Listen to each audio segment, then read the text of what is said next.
로마서 8장을 시작하면서 이 8장이 얼마나 중요한지, 지구상의 모든 성경이 불타 없어진다 할지라도 로마서 8장만 있으면 구원받기 충분하다, 천국 가기 충분하다라는 말씀을 드렸습니다. 오늘 우리는 마지막 강의를 통해서 이 사실을 확인하게 될 것입니다. 로마서 8장의 마지막 6번째 강의를 하다 보니까 앞의 내용을 대부분의 사람들이 잊어버렸을 것 같아요. 그래서 다시 한번 요약해 보겠습니다.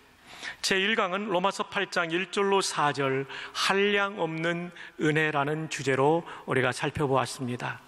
우리가 구원받은 것이 우리의 능력이나 공로가 아니었고 하나님의 은혜였습니다. 근데 이 은혜는 사람의 돈으로나 어떤 가치로도 환산할 수 없죠. 양을 측정할 수 없죠. 무한하죠. 그래서 한량 없는 은혜입니다. 왜냐하면 하나밖에 없는 독생 성자를 우리를 위해서 십자가에 못 박아 죽이심으로, 우리의 죄값을 치루심으로 구원했기 때문에 한량 없는 은혜가 됩니다. 요절은 8장 1절이 될 것 같습니다. 함께 읽어볼까요? 그러므로 이제 그리스도 예수 안에 있는 자에게는 결코 정죄함이 없나니. 그리스도 예수 안에 있다는 얘기는 그리스도 예수를 구주로 믿는다는 것입니다. 그 사람에게는 결코 정죄함, 유죄 판결, 그 결과로 지옥 가는 일이 없는 온전한 구원이 예수를 믿을 때 확정되는 것입니다. 믿으시면 아멘.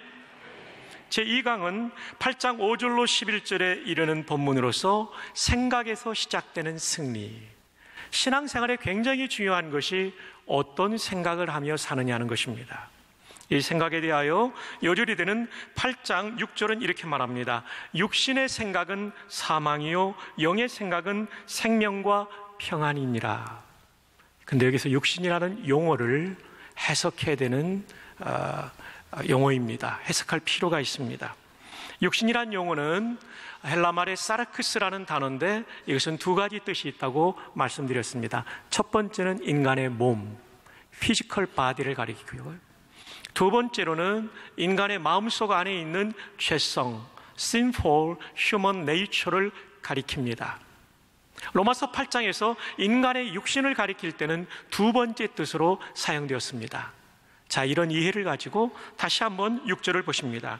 육신의 생각은 사망이요 할 때 이 육신은 죄성의 생각은 사망이요. 그렇습니다. 저 여러분이 죄 짓는 생각을 계속해서 한다면, 내 안에 있는 죄성이 주는 충동을 따라 죄성의 생각을 계속한다면, 또 마귀는 이 죄성을 자극해서 죄 짓는 생각을 더 많이 하도록 우리를 자극하죠. 이런 생각을 많이 한다면 사망입니다. 여기서 말하는 사망은 어둡고 고통스러운 것을 말합니다. 그렇습니다. 예수님을 믿으면서도 죄성의 생각을 많이 하는 사람은 예수 믿는 감격과 능력을 잃어버리게 됩니다. 그래서 우리는 예수 믿고 난 다음에 생각의 관리, 다른 말로 하면 생각의 전쟁에서 이기는 사람이 되어야 합니다. 믿으시면 아멘. 죄성의 생각은 사망이요 영의 생각은 생명과 평안이니라. 이때 영의 생각은 성령님이 주시는 생각, 사랑하는 생각, 용서하는 생각, 자비를 베푸는 생각, 오래 참는 생각, 이런 생각을 많이 하면 내 안에 뭐가 생기냐면 예수님이 주신 생명이 약동하고 내 마음속에 평안이 자리 잡기 시작하는 거예요. 근데 성령이 주시는 생각을 안 하고 죄성이 주는 생각, 갈라디아서 5장 19절 이하에 나오는 우상숭배를 생각하고 미워하고 분노하고 그리고 원수 맺고 분열하고 파당짓고 술 취하고 방탕하고 이런 생각을 많이 하게 되면 그것은 성도지만 성도가 누릴 수 있는 풍성한 삶과 평안을 누릴 수 없는 안타까운 성도의 삶이 되는 것입니다. 한번 따라해 보실까요? 생각이 중요하다. 제3강은 로마서 8장 12절로 16절 행동으로 성취하는 중간 승리. 생각 다음에 중요한 건 내 손과 발로 행하는 행동입니다. 생각에서 이기지 못하면 행동으로 나아가게 되는데 행동으로 나아가면 이 파괴력은 엄청납니다. 다윗이 밧세바에 대하여 음욕을 품었을 때 멈추지 않고 행동을 하게 되니까 그의 인생이 얼마나 죽음과 같은 시간을 보냈습니까? 굉장히 고통스러웠죠. 그래서 여러분이 죄성이 주는 생각에 사로잡혀가지고 행동으로 옮기려는 생각을 가지고 있는 분이 있다면 오늘 예배에 잘 나왔습니다. 그 문턱을 넘어가지 말기를 바랍니다. 네, 정말 중요합니다. 혹시 문턱을 넘은 사람이 있을 거예요? 그 자리에서 유턴하기를 바랍니다. 네, 아멘 좀 하소. 그 자리에서 유턴해야 복이에요. 8장 13절에 보면 너희가 육신대로 살면 행동하면 반드시 죽을 것이로되. 이 죽는다는 얘기는 어둡고 고통스러운 삶을 살 것이로되 영으로서 성령의 감동으로서 몸의 행실, 행동을 죽이면 죄를 지으려는 행동을 끊어버리고 죽여버리면 살리니. 여러분, 이 예배를 통하여 여러분의 죄를 지으려는 행동이 중단되는 은혜가 있기를 바랍니다. 그게 성도의 권세요 능력이 되는 거예요. 제4강 로마서 8장 17절로 25절 최후의 승리, 승리의 완성에 대해서 우리가 배웠습니다. 그것은 부활입니다. 로마서 8장 26절을 볼까요? 그뿐 아니라 또한 우리 곧 성령의 처음 익은 열매를 받은 우리까지도 속으로 탄식하여 양자될 것 곧 우리 몸의 속량을 기다리느니라. 몸의 속량은 부활을 가리킵니다. 부활이 왜 최종 승리일까요? 또 부활은 언제 이루어질까요? 부활은 예수 그리스도께서 역사의 마지막 날 다시 오시는 재림의 그날 우리가 부활될 것입니다. 네, 부활이 왜 최종 승리일까요? 그리고 승리의 완성일까요? 그때 우리가 입게 될 부활의 몸은 죄성이 다 사라진 거룩한 몸, 영광스러운 몸을 입게 되기 때문에 부활의 몸을 영화의 몸이라고 부릅니다. 지금은 지긋지긋한 죄성의 충동 때문에 목사인 저도 여러분도 너무나 힘겨운 싸움을 싸우지만 그때 입을 몸은 모든 죄성을 이긴 모든 전쟁의 승리를 경험하는 몸이 될 것입니다. 할렐루야. 그래서 최종 승리예요. 뿐만 아니라 저와 여러분이 가지고 있는 이 몸이라고 하는 것이 얼마나 하잘것없는 몸입니까? 나이가 들어가면서 이것저것이 아프죠. 우리 가운데 아프지 않은 사람 있으면 한번 손 들어보세요. 아마 손 드는 사람은 뭔가 착각하고 있는 사람일 거예요. 어딘가 아프긴 아픈데 그것조차를 잊어버린 사람일 거예요. 그리고 이 몸은 노화될 뿐만 아니라 죽게 되어 있습니다. 그런데 부활의 몸은 노화되지 않는 몸, 죽지 않는 몸으로 살아나게 될 것입니다. 그래서 부활은 우리가 가장 소망해야 될 궁극적인 승리가 된다는 사실을 기억하시기를 바랍니다. 자, 그러면 부활은 미래에 있을 일인데 바울은 왜 여기서 부활을 얘기하고 있을까요? 힘들지? 부활이 있으니까 이 소망 가지고 견디고 참아라. 그리고 이겨내라. 우리를 격려하시는 것입니다. 제5강은 26절로 30절 현재적 승리를 위한 하나님의 지원입니다. 최후 승리를 말한 바울은 다시 이제는 현재의 삶으로 돌아옵니다. 이 힘겨운 인생을 살아가고 있는 성도들에게 두 가지 하나님의 도움, 곧 지원에 대해서 말씀하고 있습니다. 첫 번째는 성령님의 도우심이에요. 두 번째로는 앞선 강의에서 말씀한 예수 그리스도로 말미암아 재림 때 이루어지는 우리의 부활, 곧 영화에 대해서 한 번 더 강조하고 있습니다. 여러분 가운데는 나는 혼자라고 생각하는 분들이 계실 거예요. 사랑하는 남편이 먼저 세상을 떠나서 혼자 살고 있는 부인들, 연세가 드신 우리 남성분들 가운데, 어르신들 가운데는 부인을 먼저 보내고 힘겨운 나날을 보내는 노인 어르신들이 계십니다. 얼마나 외롭고 힘듭니까? 나는 혼자다. 근데 오늘 성경은 말합니다. 당신은 혼자가 아니야. 성령께서 당신 안에 계시고 성령께서 당신을 돕고 있어 라고 지금 말씀하고 계세요. 우리 가운데는 물리적으로는 가족이 내 곁을 떠나지 않았지만 심리적으로는 내 곁을 떠난 그런 가족의 해체의 아픔을 겪고 있는 분들이 있죠. 한 집에 살고 있지만 일주일을 가도 대화를 하지 않는 가족들, 그리고 나를 따돌리고 있는 형제간들, 그래서 너무나도 외롭고 나는 철저하게 혼자라는 고독감과 고립감 속에 살아가는 성도들이 있을 거예요. 나 혼자야, 힘들어. 기억하십시오. 성령님이 당신 안에 계십니다. 그리고 성령님이 당신을 위해서 간구하고 계십니다. 그래서 로마서 8장 26절에 이와 같이 성령도 우리의 연약함을 도우시나니 우리는 마땅히 기도할 바를 알지 못하나 오직 성령이 말할 수 없는 탄식으로 우리를 위하여 친히 간구하시느니라. 여러분, 성령님께서 여러분을 위해서 간구하고 계십니다. 여러분을 돕고 계십니다. 힘을 내시기를 바랍니다. 그리고 그 성령님의 도움 가운데 여러분도 기도하면 그 고독과 인생의 문제를 이길 수 있는 능력을 하늘로부터 주시는 줄로 믿으시기를 바랍니다. 또 하나는요, 우리가 하나님께 얼마나 대단한 존재인지, 창조주의 어떤 사랑을 받는 존재인지를 보여주면서 말씀하십니다. 8장 29절에 하나님이 미리 아신 자들을, 하나님께서 저와 여러분을 창세전에 아셨다라고 그랬습니다. 근데 이 안다는 동사는 히브리 말에 야다고 헬라 말에 기노스코인데 이 단어의 뜻은 단지 지식적으로 안다는 뜻이 아니죠. 그래서 지난 시간에 제가 이 안다는 뜻의 동의어가 뭐라고 말씀을 드렸어요. 존 머레이 박사님의 해석을 따라서 안다와 동의어는 뭐죠? 사랑이라고 말씀하신 분 한번 손들어 보세요. 정답입니다. 끝나고 제 방에 와서 선물 받아가시기를 바랍니다. 이야, 여기 1000명이 넘는 사람이 다 잊어버렸는데 한 분이 기억하시네요. 오, 주님 감사합니다. 한 분이라도 기억하고 계셔서. 안다와 동의어는 사랑한다는 거예요. 창세전에 하나님이 여러분을 아셨다는 얘기는 창세전부터 하나님이 여러분을 사랑하셨다는 얘기예요. 이 주권적인 사랑이 우리를 구원하셨으며 이 구원이 마침내 부활의 아침까지 우리를 인도한다는 거예요. 여러분의 남편이 여러분을 사랑한 것보다, 여러분의 부모님이 여러분을 사랑한 것보다 더 오래전부터 하나님은 여러분을 사랑하십니다. 믿으시면 아멘. 이 사랑이 얼마나 놀랍습니까? 얼마나 놀랐습니까? 얼마나 놀랐습니까? 진짜 아멘도 안 하시네요. 얼마나 놀랍습니까? 이 놀라운 사랑을 하나님이 주셨어요. 그리고 우리를 구원하기 위하여 독생자를 보내주셨고 그분의 죽음 후에 우리를 구원하셨고, 이것으로 끝나는 것이 아니라고 말하죠. 로마서 8장 30절에 의롭다 하시고 의롭다 하신 그들을 또한 영화롭게 하셨느니라.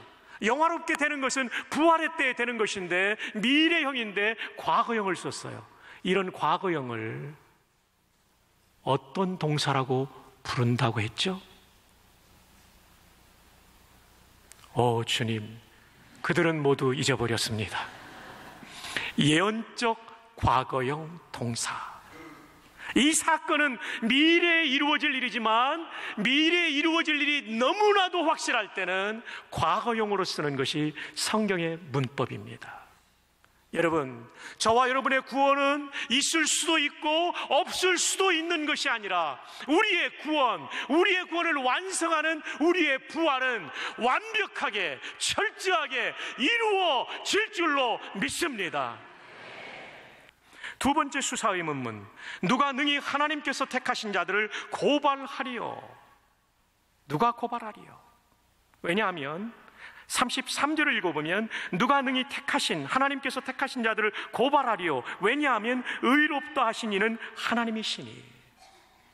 여러분, 하나님이 이 역사의 재판장이 되십니다.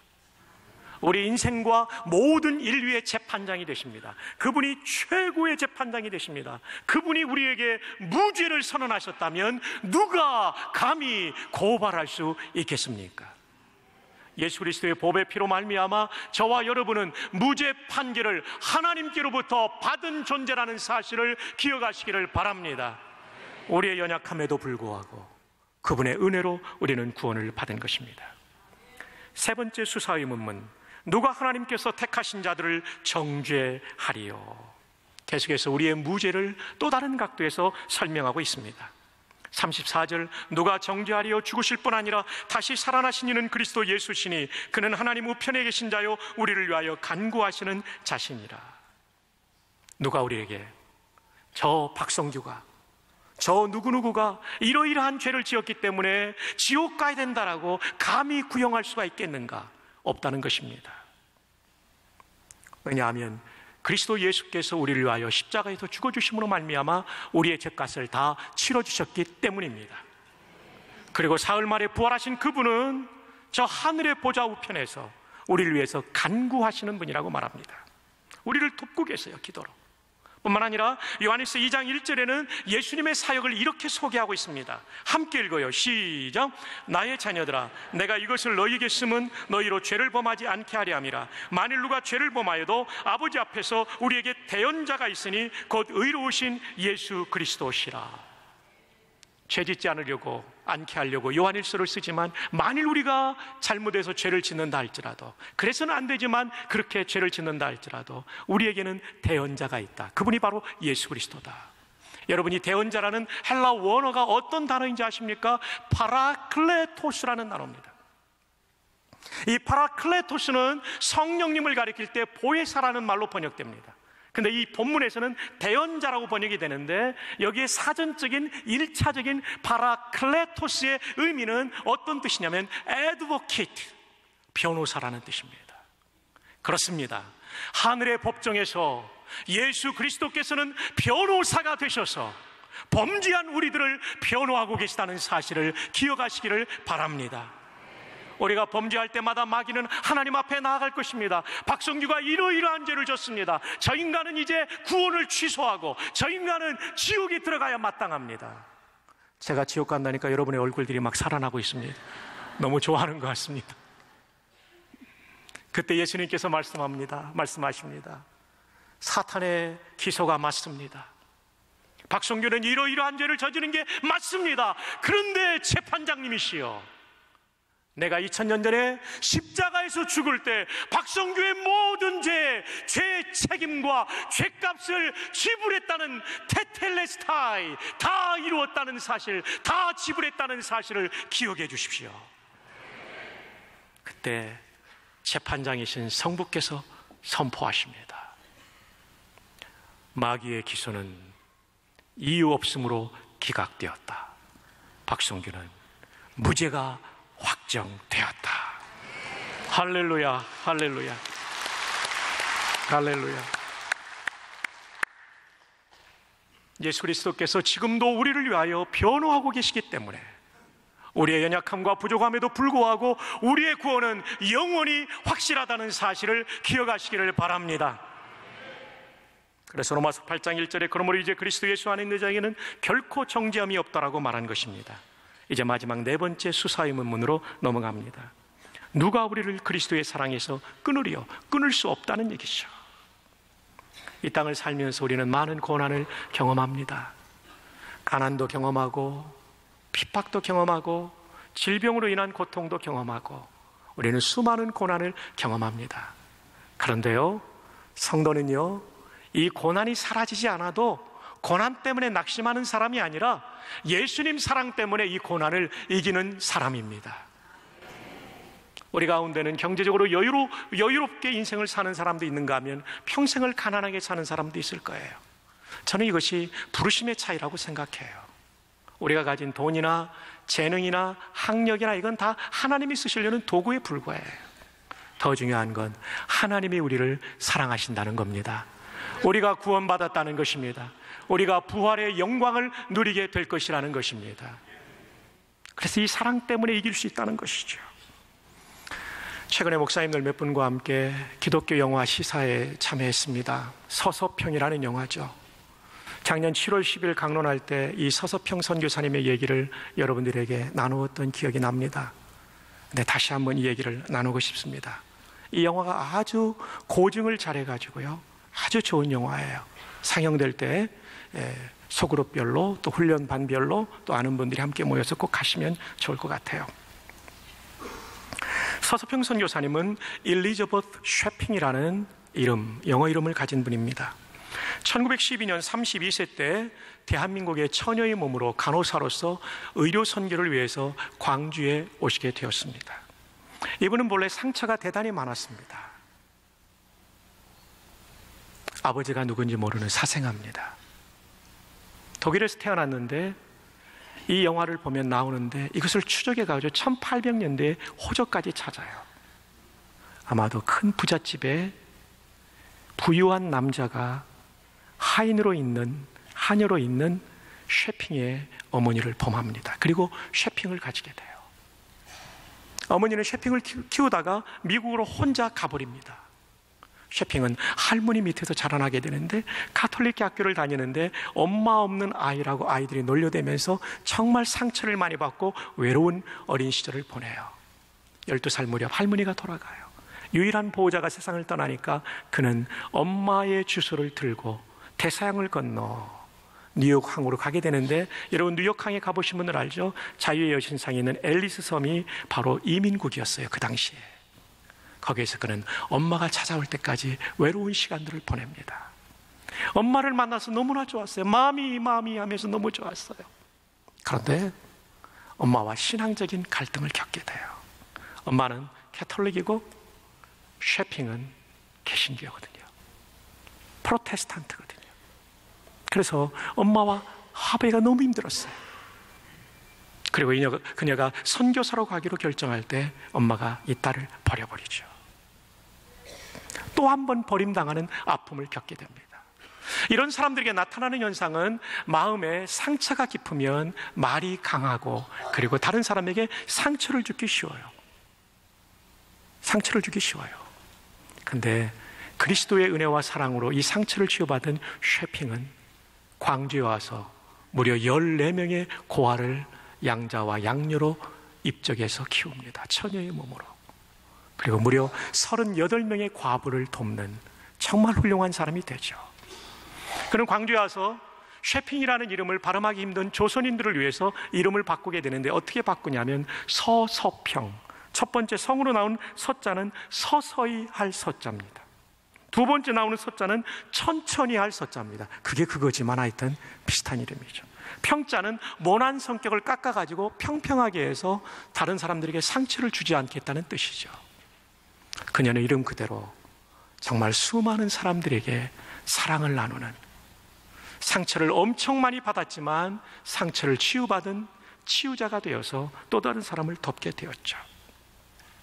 이분의 주 활동 무대는 나환자들을 돕는 치료 사역이었고요. 그리고 몸을 파는 여성들을 건져내서 이들의 삶을 갱생의 길로 인도하는 삶을 살았습니다. 그리고 고아와 과부들을 돌보는 삶을 살았고, 자기의 모든 것을 나누어주는 삶을 살았습니다. 1922년도에는 이 조선 땅에 처음으로 여전도회를 설립하신 분이기도 했습니다. 이일학교라는 학교를 세웠는데, 이 학교는 자기의 친구인 니일의 후원을 받아서 세우게 되는데, 니일을 우리말로 이일이라고 옮겨서 학교를 세웁니다. 3년제 학교를 통해서 수많은 이 땅의 여성들을 지도자로 키웠습니다. 돈이 부족할 때 학생들에게 자수를 가르쳐서 책상보와 손수건을 수혜품으로 만들어서 미국에 팔고, 그것으로 어려운 여학생들을 교육시켰습니다. 1934년 6월 26일 새벽 4시 서서평 선교사는 광주에서 만성 풍토병으로 숨지는데, 또 하나의 죽음의 원인은 영양실조였습니다. 모든 것을 나누어 주다 보니까 자기가 먹을 것이 없어서, 그가 숨졌을 때 그의 방에 남아있는 것은 동전 7전과 강냉이 2홉과 담요도 한 장이 아니라 어려운 이웃을 위해서 잘라주었기 때문에 반토막의 담요가 그가 가진 소유의 전부였습니다. 그는 이혼으로 시신도 의학 연구용으로 광주 기독병원에 기증했습니다. 찢어지게 가난한 나라 조선에서 22년간 보리밥에 된장국을 먹고 고모신을 끌고 다니며 조선인의 친구가 아니라 조선인으로 살았던 사람, 가난하고 병든 이웃 나환자들을 죽기까지 섬겼던 선교사였습니다. 그래서 광주 양림리에 가면 옥양모 저고리에 검정 치마를 입고 남성들이 신는 검정 고무신을 신고 입양아를 등에 업고 다니던 서서평 선교사를 볼 수 있었다고 합니다. 그의 장례는 최초의 광주 시민장이 되었으며, 수천의 광주 시민과 나환자들이 쫓아나와 그의 가는 길에 어머니 어머니를 부르며 오열했다고 합니다. 당시 동아일보는 자선과 교육사업에 일생을 바친 빈민의 어머니 서서평양 서거라고 대서특필을 했습니다. 그녀가 숨진 방 안의 침대 머리에는 이런 글귀가 쓰여 있었습니다. Not success, but service.